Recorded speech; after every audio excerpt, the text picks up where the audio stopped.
প্রিয় শিক্ষার্থী বন্ধুরা, ষান্মাসিক সামষ্টিক মূল্যায়ন 2024 অষ্টম শ্রেণী বিষয় বাংলা। তো অষ্টম শ্রেণীর এখন বাংলা প্রশ্নটি শেয়ার করতেছি তোমাদের সাথে। আশা করি এই চ্যানেলেই তোমরা কিছুক্ষণের মধ্যে এই চ্যানেলের মধ্যেই এই বাংলা প্রশ্নের সমাধানও পেয়ে যাবে। ভিডিওটি স্কিপ না করে শুরু থেকে শেষ পর্যন্ত দেখতে থাকো। ষান্মাসিক সামষ্টিক মূল্যায়ন 2024 অষ্টম শ্রেণী বাংলা। দেখো, প্রথমেই তোমার বিদ্যালয়ের উন্নয়ন বিষয়ক বৈঠক অনুষ্ঠিত হবে। এ বৈঠকে সকল শিক্ষক, শিক্ষার্থী, অভিভাবক একত্র হয়ে শিক্ষার্থীদের নানা প্রয়োজন এবং বিদ্যালয়ের নানা সমস্যা ও সম্ভাবনা নিয়ে আলোচনা করবেন। এই আলোচনা সামনে রেখে শিক্ষার্থীদের কাছ থেকে লিখিত মতামত ও চাহিদা বা দাবি আহ্বান করা হচ্ছে। বৈঠকে শিক্ষার্থীদের নানা বিষয়ে নিজেদের ভাবনা ও মতামত প্রকাশের সুযোগ থাকবে। একই দিন বিদ্যালয়ের সকল শিক্ষার্থীদের নিয়ে দেয়াল পত্রিকা উন্মোচন করা হবে। দেয়াল পত্রিকায় প্রকাশের জন্য শিক্ষার্থীদের কাছ থেকে সৃষ্টিশীল লেখা আহ্বান করা হলো হচ্ছে। তারপরে কাজ ক, জোড়ায় আলোচনা করে নিচের কাজগুলো করো। এক, বৈঠককে সামনে রেখে এবং বৈঠকের দিনকে কেন্দ্র করে পাশের সহপাঠীর সাথে আলোচনা করে নিচের কার্যক্রমগুলো অনুসরণ করো। এরপর খাতায় লেখো। এক, তোমার বিদ্যালয়ের বিভিন্ন প্রয়োজন বা সমস্যা খুঁজে বের করতে হবে। এসব প্রয়োজন বা সমস্যা নিয়ে কার কার সাথে যোগাযোগ করা যায় তার একটি তালিকা তৈরি করতে হবে। যোগাযোগের মাধ্যম ও উপকরণ কি হতে পারে সেগুলো নির্ধারণ করতে হবে। কাজগুলো করতে গিয়ে কোন বিষয়গুলো তুমি নিজে খুঁজে পেয়েছো আর কোন আলোচনার মাধ্যমে উঠে এসেছে তা উল্লেখ করতে হবে। প্রয়োজনে আলাদা ছক ব্যবহার করা যেতে পারে। 2, তালিকা থেকে যে কোনো একটি প্রয়োজন বা সমস্যা নিয়ে 2টি যোগাযোগের নমুনা তৈরি করো। নমুনা 2টির একটি হবে মৌখিক যোগাযোগের এবং আরেকটি হবে লিখিত যোগাযোগের। এই নমুনা 2টি হবে তোমার তালিকার যে কোনো 2জন ব্যক্তিকে ঘিরে।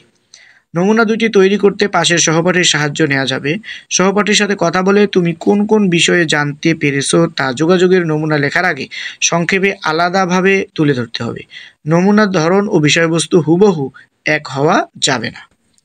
কাজ খ, দেয়াল পত্রিকায় দেওয়ার জন্য রচনা তৈরি করো। রচনাটি তৈরি করতে নিচের নির্দেশনা ও নমুনাগুলো অনুসরণ করো। কাজটি করতে হবে দলগত আলোচনার মাধ্যমে। প্রতি দলে 4 জন করে সদস্য থাকতে হবে। দলের সদস্যরা নিজেদের মধ্যে আলোচনা করে ঠিক করবে কে কোন ধরনের রচনা তৈরি করবে। তবে প্রতিটি দলে বিভিন্ন ধরনের রচনার নমুনা থাকতে হবে। রচনার কাঠামো ও বিষয়বস্তু নিয়ে এবং নতুন নতুন ধারণা নিয়ে আলোচনা করা যাবে। নমুনা লেখাটি লেখার আগে দলীয় আলোচনার মাধ্যমে কি কি সিদ্ধান্ত নেওয়া হয়েছে এর গুরুত্বপূর্ণ বিষয় উঠে এসেছে তা লিখতে হবে। রচনায় নিজের সৃষ্টিশীলতা, পর্যবেক্ষণ ও দক্ষতার প্রতিফলন ঘটাতে হবে। রচনার একটি শিরোনাম দিতে হবে। নিচে কয়েক ধরনের লেখার নমুনা দেওয়া হলো।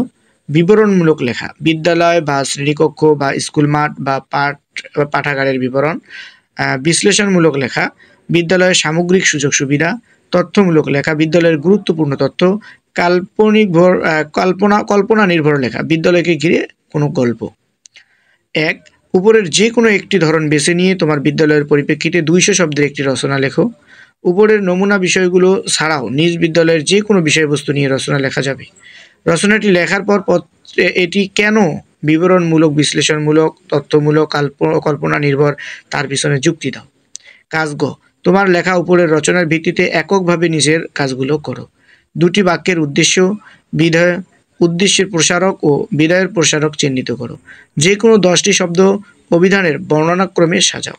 শিক্ষার্থী বন্ধুরা, এই হলো তোমার অষ্টম শ্রেণীর বাংলা প্রশ্নটি। তোমরা কিছুক্ষণের মধ্যেই এই চ্যানেলে তোমরা এই বাংলা প্রশ্নের সমাধান অর্থাৎ উত্তরমালা পেয়ে যাবে ভিডিওতে। সেজন্য চ্যানেলটি এখনো সাবস্ক্রাইব করে না থাকলে চ্যানেলটি সাবস্ক্রাইব করে রাখো। ভিডিওটি অর্থাৎ উত্তরটি শেয়ার করার মাত্রই তোমরা নোটিফিকেশন পেয়ে যাবে।